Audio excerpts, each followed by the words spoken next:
help me to make this sense. Parce que ça me dépasse à comprendre.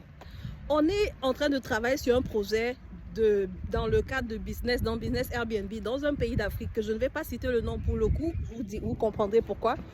Mais on est en train de mettre en place une nouvelle cuisine. On enlève la cuisine qui était pour mettre une cuisine moderne et donc on fait venir des artisans pour nous faire un devis. Rien de plus logique, non? Vous allez me dire. Donc on a fait venir un menuisier pour tout ce qui est meubles et puis un plombier aussi parce qu'il faut faire passer l'eau pour l'eau, voilà, la tuyauterie pour le levier, etc. Donc un premier plombier est venu et nous a fait son devis. Un deuxième plombier qui vient et c'est lui qui me renverse. Et pourquoi j'en parle? C'est parce que ce raisonnement qui est extrêmement limité est très typique dans ce pays-là. Et c'est pourquoi je ne veux pas citer le pays, pour que les gens de ce pays notamment ne se sentent pas vexés. Je vous explique. Le gars, il vient, il dit deux choses. La première, c'est qu'il dit qu'on doit lui donner l'équivalent de 5%. Donc, il fait un devis à l'oral. Il refuse déjà de faire un devis par écrit, ce que le premier plombier a fait, sans problème. Il dit qu'on doit lui donner l'équivalent de 5% du devis oral qu'il a fait. On dit pourquoi? Il dit pour le garantir, pour que quand on va l'appeler, il ne soit pas en tuant notre chantier. On dit, mais qui t'a d'abord dit qu'on te choisissait? On fait venir les devis pour comparer, les techniciens pour comparer et pour voir. Qui t'a d'abord dit qu'on veut te garantir et qu'on te choisit? Ça, c'est de 1.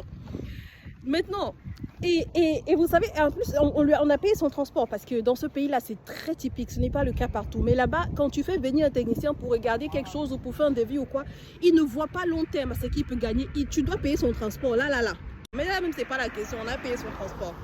La deuxième chose, en plus des 5% en moyenne qu'il demande pour le garantir, c'est il refuse de faire un devis par écrit parce que la gérante qui gère le truc sur place, elle lui dit fais-moi un devis parce que elle voulait me partager avec moi évidemment pour qu'on discute et qu'on s'accorde là-dessus. Il dit qu'il refuse de faire le devis. C'est la raison en fait qui me dépasse.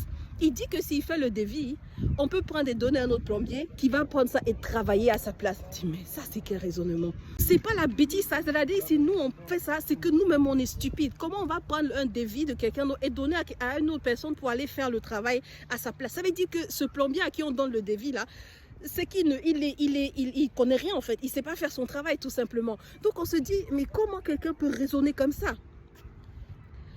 Et donc, il refuse de faire le devis par écrit pour cette raison-là. Aidez-moi à comprendre, s'il vous plaît.